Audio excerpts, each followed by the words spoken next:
الحمد لله نحمده ونستعينه ونستغفره ونعوذ بالله من شرور أنفسنا ومن سيئات أعمالنا من يهده الله فلا مضل له ومن يضلله فلا هادي له وأشهد أن لا إله إلا الله وحده لا شريك له وأشهد أن محمدا عبده ورسوله يا أيها الذين آمنوا اتقوا الله حق تقاته ولا تموتن إلا وأنتم مسلمون يا أيها الناس اتقوا ربكم الذي خلقكم من نفس واحدة وخلق منها زوجها وبث منهما رجالا كثيرا ونساء واتقوا الله الذي تساءلون به والأرحام إن الله كان عليكم رقيبا يا أيها الذين آمنوا اتقوا الله وقولوا قولا سديدا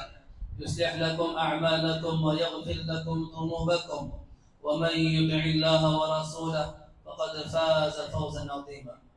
أما بعد فإن خير الحديث كتاب الله وخير الهدي هدي محمد صلى الله عليه وسلم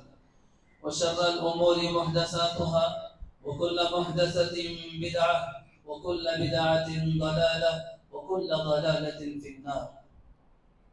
فقد قال الله تعالى في القرآن المجيد أعوذ بالله السميع العليم من الشيطان الرجيم من همزه ونفخه ونفثه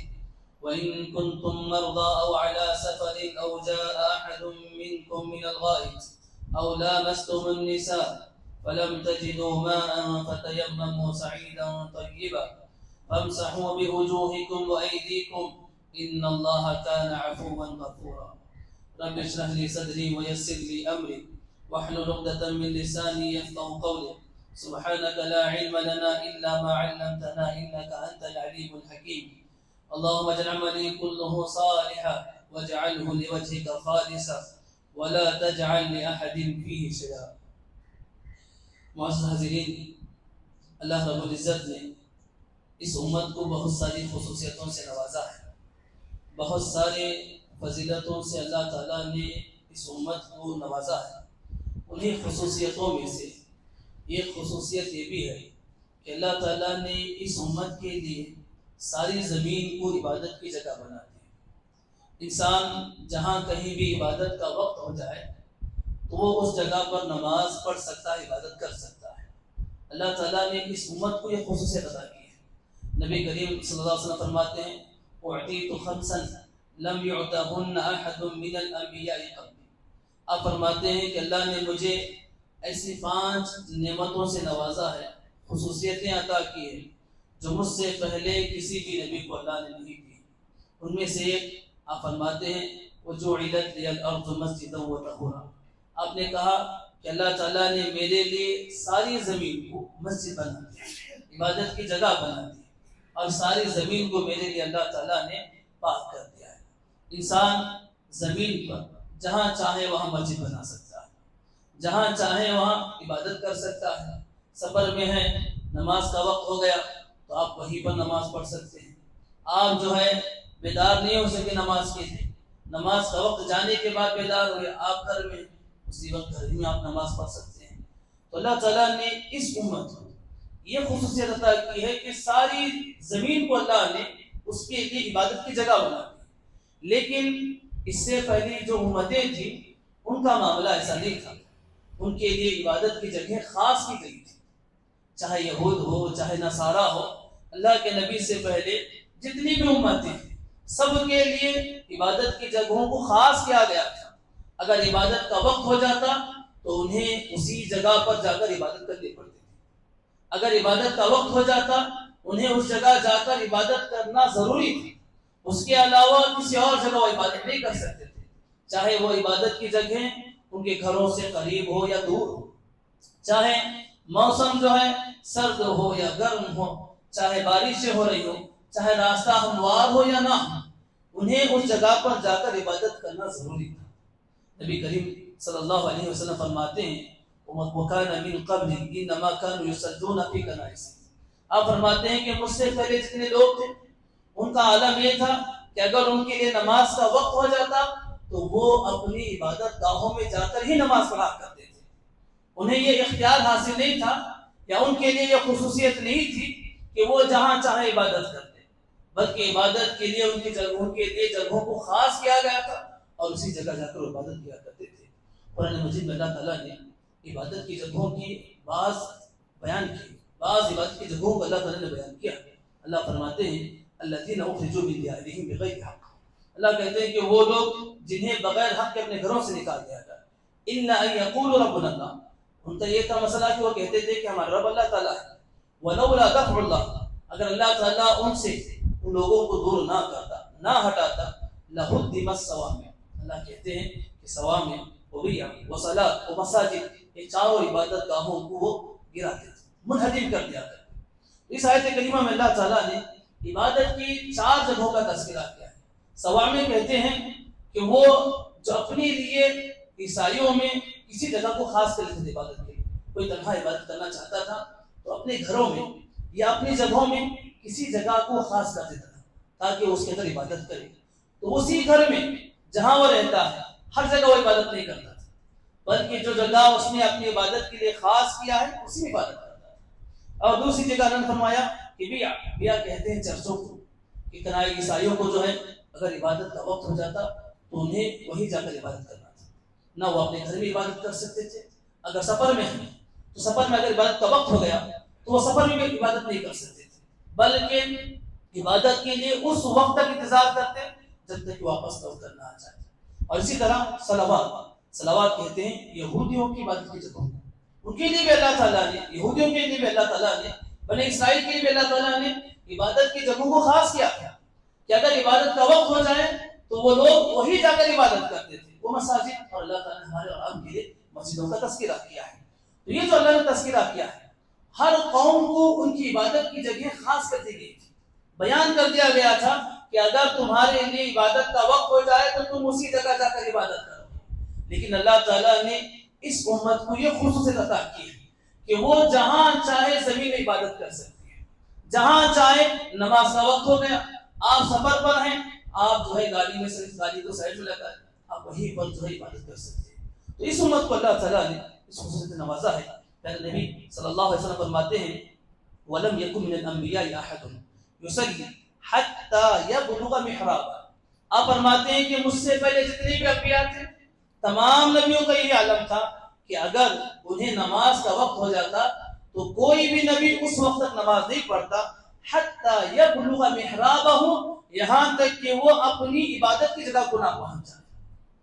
جب تک وہ اپنی عبادت کی جگہ کو نہیں پہنچ جاتا اس وقت تک کسی نبی کے لیے بھی یہ رخصت نہیں تھی کہ وہ عبادت کر سکے۔ لیکن اللہ تعالیٰ نے اس امت کو یہ خصوصیت دی ہے کہ وہ جہاں کہیں بھی ہے عبادت کر سکتا ہے۔ قرآن مجید میں اللہ تعالیٰ نے زکریا علیہ السلام کے بارے میں فرمایا کہ کلما دخل علیہا زکریا المحراب، جب کبھی بھی زکریا جو ہے مریم کی عبادت گاہ میں داخل ہوتے تھے تو مریم بھی جو ہے اپنے لیے عبادت گاہ کو مقرر کی۔ تو انسان پچھلی امتوں میں لوگوں کے لیے عبادت کا یہ اللہ نے طریقہ رکھا تھا کہ وہ لوگ عبادت اسی جگہ پر کرتے تھے جہاں اللہ تعالیٰ نے ان کے لیے عبادت کی جگہوں کو خاص کر رکھا تھا، اس کے علاوہ وہ کہیں بھی عبادت کرنے کی اجازت نہیں تھی۔ لیکن اللہ تعالیٰ نے اس امت کو اس خصوصیت سے نوازا ہے، یہ فضیلت اللہ نے دی ہے کہ وہ جہاں کہیں بھی نماز کا وقت ہو جائے تو وہ اس جگہ پر نماز پڑھ سکتا ہے، بشرط یہ کہ وہ جگہ پاک ہو۔ امام قاضی ایاز رحمہ اللہ فرماتے ہیں من کان قبلہ من الانبیاء علیہم الصلاۃ والسلام انما ابیح لهم الصلاۃ فی مواضع مخصوصہ،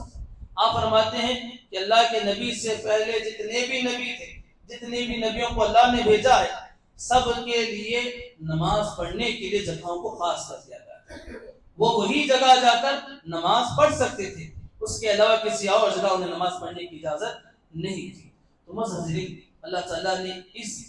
فضیلت اور خصوصیت کی وجہ سے ہمارے اور آپ پر اللہ نے بہت بڑا احسان کیا، بہت بڑی مشکل اور پریشانی سے ہمیں اور آپ کو اللہ نے بچا دیا۔ اگر ہمارے اور آپ کے لیے بھی اللہ نے عبادت کی جگہوں کو خاص کر دیا ہوگا تو ہم اور آپ جو ہے چاہے ہم کتنی بھی اس جگہ سے دور کیوں نہ، اس وقت تک ہمیں اور آپ کو عبادت کرنے کی، نماز پڑھنے کی اجازت نہیں تھی جب تک کہ اس جگہ کو نہ پہنچ جائے۔ لیکن اللہ نے اس امت پر یہ رحم، یہ کرم، یہ فضل، یہ احسان کیا کہ اللہ تعالیٰ نے اس امت کے لیے ساری زمین ہی کو اللہ نے عبادت کی جگہ بنا دی۔ جہاں کہیں بھی پاک زمین ملے، آپ کو نماز کا وقت ہو گیا، آپ جو ہے نماز پڑھ سکتے ہیں۔ اسی طرح اللہ تعالیٰ نے اس امت کو جو خصوصیتوں سے نوازا ہے، جو فضیلتوں سے نوازا ہے، جو آسانی اللہ تعالیٰ نے اس امت پر کی ہے جو اس سے پہلے کسی امت کو اللہ نے عطا نہیں کی تھی، ان میں سے ایک تیمم بھی ہے۔ انسان اگر پانی نہ پائے یا بیمار ہو جائے یا پانی کے استعمال کرنے سے عاجز ہو تو شریعت کہتی کہ وہ تیمم کر سکتا ہے۔ اور یہ تیمم یہ بھی اسی امت کے ساتھ خاص ہے۔ اس سے پہلے اللہ تعالیٰ نے کسی بھی نبی کے لیے اس عبادت، اس عظیم نعمت سے اللہ نے نہیں نوازا ہے۔ اس سے پہلے کسی بھی شریعت میں تیمم جیسا کوئی عمل نہیں تھا، لیکن اللہ تعالیٰ نے اس امت کو اس خصوصیت سے نوازا ہے۔ قرآن مجید میں اللہ تعالیٰ فرماتے ہیں وَإِن كُنتُم مَرْضَىٰ أَوْ عَلَىٰ سَفَرٍ، اگر تم بیمار ہو یا سفر پر ہو، أَوْ جَاءَ أَحَدٌ مِّنكُم مِّنَ الْغَائِطِ، یا تم میں سے کوئی آدمی جو ہے ضرورت سے فارغ ہو کر آیا ہے، أَوْ لَامَسْتُمُ النِّسَاءَ، یا اپنی بیوی سے ملاقات کی ہو، فَلَمْ تَجِدُوا مَاءً، اللہ کہتے ہیں اگر تم پانی کو نہیں پاتے ہو، فَتَيَمَّمُوا صَعِيدًا طَيِّبًا، پاک مٹی سے تیمم کرو، فَامْسَحُوا بِوُجُوهِكُمْ وَأَيْدِيكُمْ، اپنے چہروں کو اپنے ہاتھ کو مسح کرو، ان اللہ کان عفوا غفورا، اللہ معاف کرنے والا اور بخشنے والا ہے۔ امام ابن کثیر رحمۃ اللہ علیہ اس آیت کی تفسیر میں کہتے ہیں ولہذا كانت هذه الامه مخصوصه بمشروعیت التیمم، وہ کہتے ہیں کہ اللہ تعالیٰ نے اسی امت کے ساتھ تیمم جیسے عمل کو مشروع کر خاص کر دیا ہے۔ اس سے پہلے کسی بھی امت میں اللہ تعالیٰ نے تیمم جیسی کوئی عبادت نہیں کی، تیمم جیسا کوئی عمل نہیں تھا، بلکہ امت محمدیہ کو اللہ تعالیٰ نے اس عمل سے نوازا ہے۔ نبی کریم صلی اللہ علیہ وسلم فرماتے ہیں فضلنا علی الناس بثلاث، آپ کہتے ہیں کہ اللہ نے ہمیں 3 چیزوں کے ذریعے سے ساری امتوں پر فضیلت عطا کر دی ہے۔ آپ فرماتے ہیں جعلت صفوفنا كصفوف الملائکہ، اللہ نے ہمارے صفوں کو فرشتوں کی جیسے صفیں بنا دیا، وجعلت لنا الارض، اللہ نے ساری زمین کو ہمارے لیے مسجد بنا دیا ہے، وجعلت تربتها لنا طہورا، اللہ نے فرماتے ہیں اور زمین پر جو مٹی ہے اس مٹی کو اللہ تعالیٰ نے ہمارے لیے پاکی کا سبب بنا دیا ہے۔ اذا لم نجد الماء، اس وقت جب ہم پانی نہیں پاتے، اگر پانی نہیں ہے تو مٹی کے ذریعے سے ہم اور آپ جو ہے پاکی حاصل کر سکتے ہیں، چاہے وضو کرنا ہو چاہے غسل کرنا ہو، مٹی کے ذریعے سے ہم اور آپ جو غسل کر سکتے ہیں۔ شیخ عبدالرحمن بن ناصر سعدی رحمہ اللہ فرماتے ہیں اس آیت کریمہ کی فرماتے ہیں کہ امتن نبی اللہ علی هذه الامہ، اللہ تعالیٰ نے اس امت پر اس تیمم کی وجہ سے اللہ نے احسان کر دیا ہے۔ اللہ نے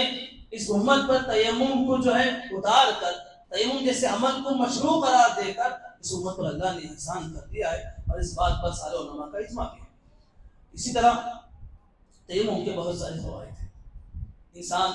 اگر پانی نہیں پائے، پرانے زمانے میں کیا ہوتا ہے، سابقہ انبیاء کے زمانے میں کیا ہوتا ہے، اگر پانی نہیں ہے تو وہ پانی کا انتظار کرتے رہتے تھے،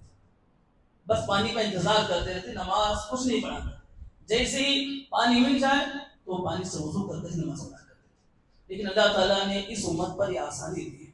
اس امت پر اللہ تعالیٰ نے یہ احسان کیا ہے کہ اگر پانی نہیں ہے تو آپ اسی وقت جو ہے تیمم کر کے نماز ادا کر سکتے ہیں۔ اور اس طرح اللہ تعالیٰ نے تیمم مٹی کے ذریعے سے کرنے کو مشروع قرار دے کر اس امت پر آسانی کر دیا، اس لیے کہ پانی کے مقابلے میں مٹی بڑی آسانی سے مل جاتی ہے، پانی کا ملنا بڑا دشوار ہے، اور بالخصوص گرمی کے دنوں میں بڑی مشکل سے پانی مل پاتا ہے، تو پانی کے مقابلے میں مٹی بڑی آسانی سے مل جاتی ہے۔ تو اللہ تعالیٰ نے مٹی کے ذریعے سے تیمم کو مشروع قرار دے کر اس امت پر احسان کیا ہے، آسانی پیدا کیا ہے کہ اگر پانی نہیں مل رہا تو جہاں کہیں مٹی ملے آپ تیمم کر سکتے ہیں۔ اسی طریقے سے تیمم کی وجہ سے اللہ تعالیٰ نے ہم پر اور آپ پر یہ بھی احسان کیا ہے کہ بیماری کے اوقات میں انسان وضو نہیں کر سکتا، پانی سے جو ہے دور رہتا ہے، یا زخمی ہے انسان تب وضو نہیں کر سکتا، پانی کا استعمال نہیں کر سکتا، غسل نہیں کر سکتا، یا انسان جو ہے کسی وجہ سے پانی کے استعمال کرنے سے ڈاکٹر نے اسے منع کر دیا ہے، تو ایسی صورت میں تیمم اس کے لیے مشروع ہے۔ نبی کریم صلی اللہ علیہ وسلم کے زمانے میں صحابہ کرام فرماتے ہیں کہ ہم لوگ جو ہے سفر پر تھے، تو صحابہ میں سے کسی صحابی کو جو ہے ایک پتھر آ کر سر پر لگا، جس کی وجہ سے سر پھٹ گیا، پھر وہ رات سفر ہی میں گزارنے کے بعد وہ صحابی جو ہے ان پر غسل واجب ہو گیا، احتلام ہو گیا، غسل واجب ہو گیا، تو وہ صحابی جو ہے دوسرے صحابہ سے پوچھا، کہا کہ دیکھو مجھے غسل واجب ہو گیا ہے لیکن میرے سر پر جو ہے زخم ہے، اگر میں پانی نہاؤں گا تو ہو سکتا ہے کہ مجھے تکلیف پہنچ جائے، تو کیا میرے لیے تیمم کرنے کی رخصت ہے؟ صحابہ نے آپس میں مشورہ کیا، کہا کہ نہیں، رخصت نہیں۔ اللہ کے نبی نے فرمایا کہ اگر پانی موجود ہے تو آپ تیمم نہیں کر سکتے، آپ کو غسل نہیں کرنا ہے۔ تو وہ صحابی جو ہے صحابہ کی بات مان اور غسل کر دے اور وہیں پر وفات پا گئے۔ نبی کریم صلی اللہ علیہ وسلم کے پاس آئے، آ کر آپ حضور سے بیان کیا، آپ نے فرمایا قتلوہ قتلہم اللہ، اللہ کے نبی نے کہا کہ تم لوگوں نے اسے قتل کر دیا، اللہ تعالیٰ تمہیں ہلاک کر دیا۔ اگر تمہیں معلوم نہیں تھا تو تم پوچھ لیتے، اگر اس کا علم تمہیں نہیں تھا تو تم سوال کر لیتے، تم نے جو ہے اس ایک آدمی کو جو ہے تم نے قتل کر دیا۔ تو بعض ایسے حالتیں ہوتی ہیں جہاں پر انسان پانی کا استعمال نہیں کر سکتا، جہاں پر انسان پانی سے دور رہتا ہے، تو ایسی صورت میں شریعت نے ہمیں اور آپ کو اس کا بدیل عطا کیا، کہا کہ پانی استعمال نہیں کر سکتے آپ تو آپ تیمم کر سکتے ہیں،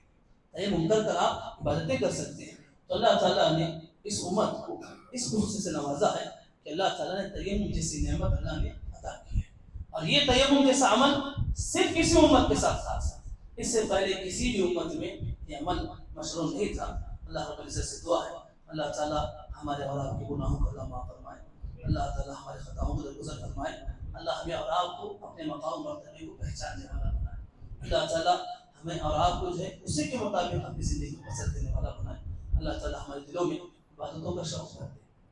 اللہ تعالیٰ ہمارے دلوں میں اللہ تعالیٰ کا خوف کر دے، اللہ ہمارے دلوں میں اللہ تعالیٰ کی محبت کر دے، اللہ تعالیٰ ہمیں جنت پانے کے لیے کوششیں کرنے والا بنائے، اللہ تعالیٰ ہر اس عمل سے ہماری حفاظت فرمائے جو ہمیں جہنم میں جانے کا سبب بنے، اللہ تعالیٰ ہماری عبادتوں کو قبول فرمائے، اللہ ہمارے گناہوں کو معاف فرمائے، جو جان کر جو انجانے میں جو دن کو چاہنے اور رات کے اندھیرے میں ہم سے قطعیں ہو گئی، اللہ اپنے فضل و کرم سے معاف فرمائے، اللہ جو لوگ بیمار ہیں انہیں صحت عطا فرمائے، ان کی بیماری کو اللہ صحت میں بدل دے، ان کے گھر والوں کو صبر جمیل عطا فرمائے، اللہ جو لوگ غربت میں مبتلا ہیں اللہ ان کی غریبی کو مالداری میں بدل دے، ان کے فقر و فاقہ کو اللہ تعالیٰ جو ہے مالداری میں بدل دے، اللہ انہیں بے نیاز کرے، اللہ تعالیٰ حرمین شریفین کی حفاظت فرمائے، نظر بد سے بچائے، اللہ حاسدوں کے حسد سے بچائے، ماکروں کے مکر سے بچائے، اللہ دن دگنی رات سے انہیں ترقی عطا فرمائے، اللہ تعالیٰ جو کام وہ اسلام اور اہل اسلام کے لے کر رہے ہیں اللہ اسے قبول فرمائے، اللہ ان ثابت قدمی عطا فرمائے، اللہ ہمیں ان کے حق میں ہمیشہ دعائیں کرنے والا بنائے، اللہ تعالیٰ ان کے خلاف جن کی زبانیں دراز ہو رہی ہیں اللہ انہیں ہدایت عطا فرمائے، اللہ ان کے شر سے مسلمانوں کی حفاظت فرمائے، اللہ تعالیٰ فلسطین کے مسلمانوں کی حفاظت فرمائے، دنیا میں جہاں کہیں مسلمان ہیں اللہ تمام کو صحت عطا فرمائے، اللہ تمام کی حفاظت فرمائے، ان کے مال کی، ان کے اولاد کی، ان کے کاروبار کی اللہ حفاظت فرمائے، اللہ تعالیٰ جس راہ میں قربانیاں پیش کیے ہیں دنیا و آخرت دونوں میں سے بہترین بدلہ عطا فرمائے، اللہ تعالیٰ جو شہید ہوئے ہیں ان کی شہادت کو قبول فرمائے، اللہ تعالیٰ جو اہل و عیال باقی ہیں اللہ تعالیٰ ثابت قدمی عطا فرمائے، اللہ تعالیٰ ہمیں اور آپ کو ان کے حق میں دعائیں کرنے والا بنائے، جب تک زندہ رکھے اللہ کے مدعی پر زندہ رکھے تو خاتمہ خاتمہ بالخیر ہو، آمین، اقول قولی هذا واستغفر الله لي ولسائر المسلمين انه هو التواب الرحيم وما علينا الا البلاغ اللهم بلغت اللهم اشهد.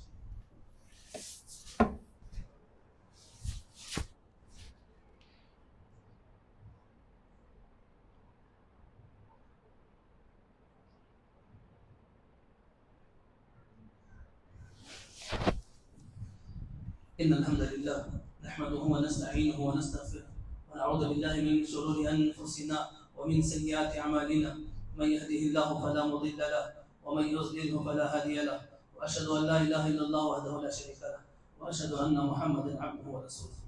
مسجدین علامہ بدر الدین العینی الحنفی رحمہ اللہ فرماتے ہیں وهذا مختص بالنبي حيث كان يجوز له أن يصلي في أي موضع أدركته الصلاة فيه۔ آپ فرماتے ہیں کہ تیمم جو ہے یہ اسی نبی کے ساتھ خاص ہے، جس طرح سے آپ صلی اللہ علیہ وسلم کی خصوصیتوں میں اس امت کی خصوصیتوں میں سے خصوصیت یہ بھی ہے کہ جہاں کہیں بھی وہ نماز پڑھ سکتا ہے، بالکل اسی طریقے سے یہ بھی اس امت کی خصوصیت ہے کہ وہ اگر پانی نہیں ملتا ہے تو وہ مٹی سے تیمم کر سکتا ہے۔ بحر الرائق میں فرماتے ہیں ثم اعلم، کہتے ہیں کہ اس بات کو جان لو ان التیمم لم یکن مشروعا لغیر هذه الامه، وہ کہتے ہیں کہ اس بات کو جان لو کہ تیمم اس سے پہلے کسی بھی امت کے لیے مشروع نہیں تھا،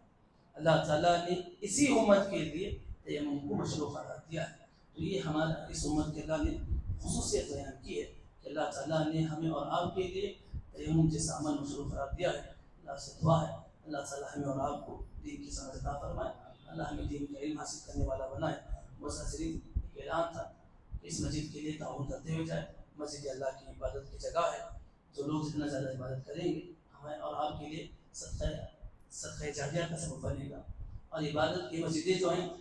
صرف نماز کی حد تک نہیں، اس سے بہت سارے کام ہوتے ہیں. یہاں پر بچے جو ہے تربیت پاتے ہیں، دین علم حاصل کرتے ہیں. بچے کو سیکھ کر گھر میں جاتے ہیں، ماں باپ کو سناتے ہیں، ماں باپ کو سیکھ جاتے ہیں. اور اسی طرح لوگ نماز کے لیے آتے ہیں. کئی لوگ اجنبی ہوتے ہیں، کچھ دن کی بات سن کر چلے جاتے ہیں. تو یہ جو عبادت مسجد ہے صرف یہ ایک صرف نماز کی حد تک نہیں، بلکہ یہ مسجد کئی عبادتوں کا مجموعہ ہے.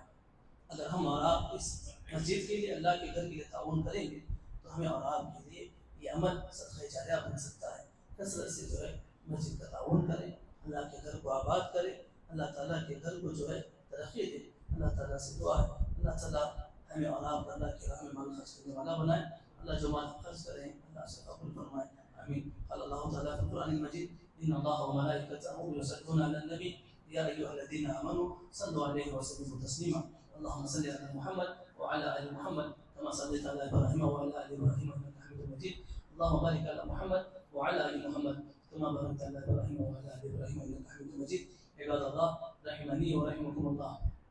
ان الله يأمر بالعدل والاحسان وايتاء ذي القربى وينهى عن الفحشاء والمنكر والبغي يعظكم لعلكم تذكرون. واذكروا الله يذكركم وادعوه يستجب لكم ولذكر الله اكبر. قوموا الى الصلاه والله خبير بما يصنعون.